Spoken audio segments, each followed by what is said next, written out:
Ah, c'est une plante qui fait peur aujourd'hui avec vous, Roland, bonjour. Bonjour Xavier. Monstera. Ah, j'avais jamais fait le lien avec monstre, effectivement. Oui, moi ça me oui. terrifie. Oui, bah, c'est bien que ça vous terrifie. Alors, je vous en parle quand même du Oh, Monstera. Oui, s'il vous plaît, mais attention. Oui. Ouh. C'est quoi? C'est une plante grimpante, une plante tropicale et qui a une tige centrale qui est assez épaisse, avec d'ailleurs des racines aériennes. Vous savez ce que c'est des racines aériennes? Des racines qui prennent un avion pour aller en vacances. Pratiquement ça, en tout cas, c'est des racines, mais aériennes. Voilà, là vous avez compris. Ça va beaucoup mieux. Ah si, c'est des racines en l'air, quoi. Oui, c'est ça, Mais c'est ça- des racines qui ne sont pas dans la terre, Mais- qui sont en l'air. Pourquoi faire? Parce que c'est une plante grimpante qui va s'accrocher après les arbres et donc ces racines aériennes vont lui permettre d'abord de récupérer un peu de boisson, un peu d'humidité. C'est pas de la boisson, mais j'essaie de m'adapter Ah oui, à mon niveau. à votre niveau. Donc c'est de l'humidité et ça lui permet aussi de se poser sur les arbres.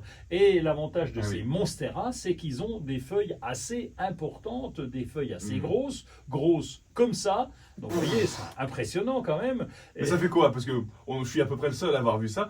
Oui. C'est gros, comme ça, c'est quoi? Ah, ça peut faire gros comme, comme ça, comment dire. Comme Vous un voyez rugby? toutes vos feuilles. Non, plus gros encore. Plus Oh, bah, dis gros, donc. c'est grand comme, comme l'écran que vous avez devant vous. Bon, c'est grand, quoi. C'est très grand Donc c'est grand comme ça. et c'est tout percé, c'est un petit peu, un peu denté.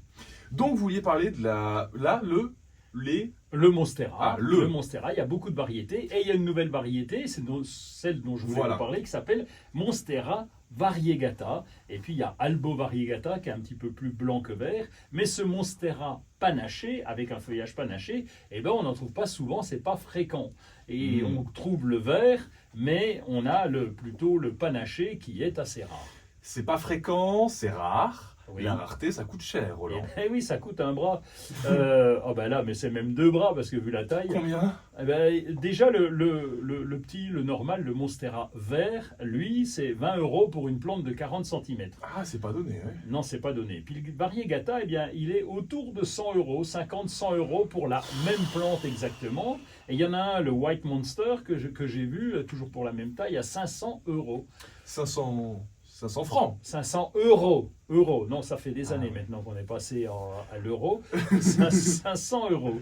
Mais qui achète ce truc qui coûte méga cher? Enfin, pardon, hein, mais qui? Oui, parce qu'il ne faut pas que ça crève en plus. Hein. Ah Si oui, vous, c'est vrai, si en vous plus. l'oubliez dehors, c'est con, les 500 balles, ils sont perdus. Eh bien, il y a des amoureux. Il y a des amoureux des plantes. Vous avez dû comprendre maintenant que nous faisons les chroniques que les jardiniers sont plutôt passionnés.